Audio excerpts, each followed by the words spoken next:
बिस्मिल्लाहिर्रहमानिर्रहीम। अस्सलाम वालेकुम। आप देख रहे हैं धूम न्यूज HD। मैं हूँ राबिया अली। नाज़रीन, आप देख रहे हैं धूम न्यूज। हमारे नुमाइंदे मारूफ सहाफी सैयद यासीन शाह नकवी की रिपोर्ट। खसूसी रिपोर्ट। सिंध में अवामी सफर अजाब बन गया। आज सिंध का आम शहरी जब घर से सफर के लिए निकलता है तो मंजिल पर पहुंचने से पहले ही जहनी, जिस्मानी और इखलाकी अजियत का शिकार हो जाता है। खसूसन लाड़काना से कराची जाने वाले मुसाफिरों के लिए सफर किसी इम्तिहान से कम नहीं। कोच ड्राइवरों की बदतमीजी, ओवरलोडिंग, गैर इंसानी रवैया और कानून से लापरवाही मामूल बन चुकी है। खवातीन की फरियादें, बच्चों का रोना और बुजुर्गों की बेबसी रोज का मंजर है। पब्लिक ट्रांसपोर्ट या आवाम के लिए सजा। सिंध में पब्लिक ट्रांसपोर्ट अब सहूलत नहीं बल्कि सजा बन चुकी है। आम हालात कुछ यूं है कि स्टूल रखकर इजाफी मुसाफिर बिठाए जाते हैं। गाड़ियों की छतों पर लोगों को सफर करवाया जाता है। गुंजाइश से दुगना बोझ उठाया जाता है। किराए मनमानी तौर पर बढ़ा दिए जाते हैं। मुसाफिरों से बदतमीजी मामूल है। ना कोई शिकायत सुनने वाला और ना कोई रोकने वाला।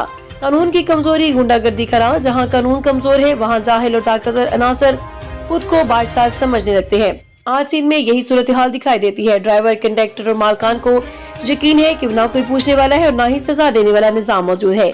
इसलिए आम शहरी खामोशी से जुल्म बर्दाश्त करने पर मजबूर है। सरकारी इदारों की नहली सवाल यह है कि क्या अवाम की हिफाजत हुकूमत सिंध की जिम्मेदारी नहीं कि इजला में डिप्टी कमिश्नर ऑफिस महज कागजी कार्रवाई तक महदूद हो चुका है।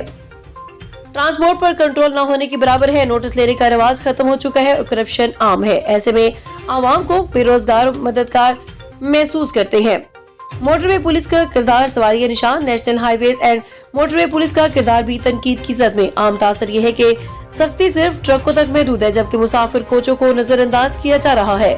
ओवरलोडिंग पर मौसर कार्रवाई नजर नहीं आती और मुबैना तौर पर रिश्वत के जरिए मामला तय कर लिए जाते हैं। टूटे रोड और टू टैक्स का बोझ।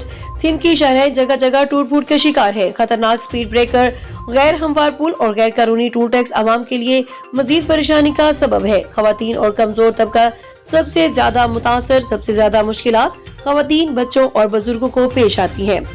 अवामी खामोशी भी मसले की जड़। हमें खुद से भी सवाल करना होगा कि हम कब तक खामोश रहेंगे, कब तक जुल्म बर्दाश्त करेंगे। जब तक अवाम मुत्तहिद होकर आवाज नहीं उठाएगी इस निजाम में बेहतरी मुमकिन नहीं। हल क्या है?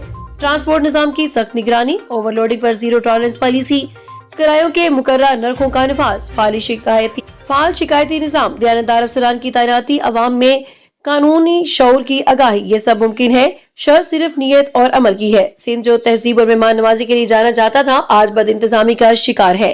पाकिस्तान की तरक्की इसी वक्त मुमकिन है जब उसके शहरी महफूज, बाइज्जत और मुतमईन सफर कर सके।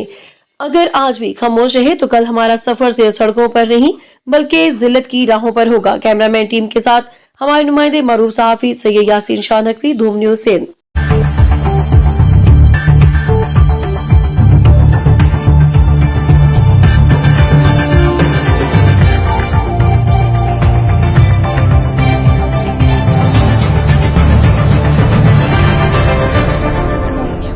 HD हर खबर मचाए।